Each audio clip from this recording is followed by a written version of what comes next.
Hello mga mare! Another day, another vlog na naman tayo. Alas 10 na nga pala ng tanghali niyan. Nagkayayaan nga kami para manguha ng pang-ulam dahil nga walang laot ngayon. Ito nga palang bangka namin ang gagamitin. Ito nga palang bangka ay sarili namin. Dahil sa sipag at tiyaga ng aking asawa ay nakabili kami ng bangka na panghanap buhay niya. Noon kasi nananalahan lamang siya ng bangka. Ang sarap lang sa pakiramdam no na may sarili ka ng bangka. May kasabihan nga kapag may sipag at tiyaga, may nilaga. Pasilip daw muna ang kagandahan ng aking kapatid. Narun! Ay kagandang bata! Eto nga pala ang view dito sa amin. Makikita mo ang napakaraming bangka. Mangingisda nga ang kauna-unahang hanap buhay dito sa amin. Eto nga't umandar na ang bangka para makarating na kung saan kami kukuha ng pang-ulam. Mamimingwit pala kami ng isda. Tignan nyo nga itong kapatid ko. May baon pang sunblock. Takot umitim yarn.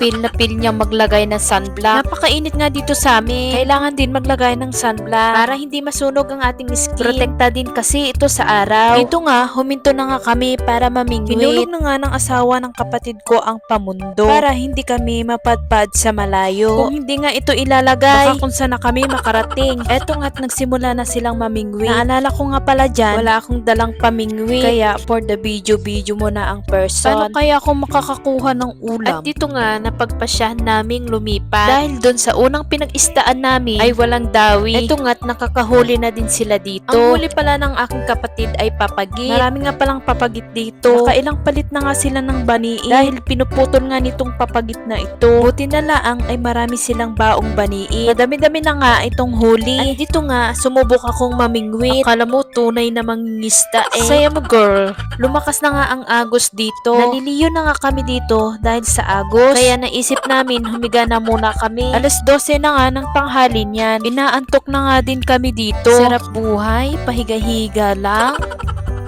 At dito nga ay pauwi na kami. Alauna na din kasi ng tanghali. Nagugutom na nga kami dyan at nauuhaw na. Ubus na kasi ang mga baon namin. Napagpasyahan na nga namin na umuwi na. Kahit mahirap ang buhay ng mangingisda, gagawin nila ang lahat para lang mabuhay ang pamilya nila. Minsan may huli, minsan wala. May kasabihan nga dito sa amin, kapag kulo ang dagat, kulo din ang tiyan. Kahit pa nga ganun, napaka-bless nga namin dahil maraming biyaya na isda ang binibigay sa amin. Thank you Lord. Itong video nga ito ay medyo matagal na din. Hindi ko nga matapos-tapos si Eddie dahil medyo busy nga. Napakaganda namang yate ito. Kailan kaya kami makakabili niyan?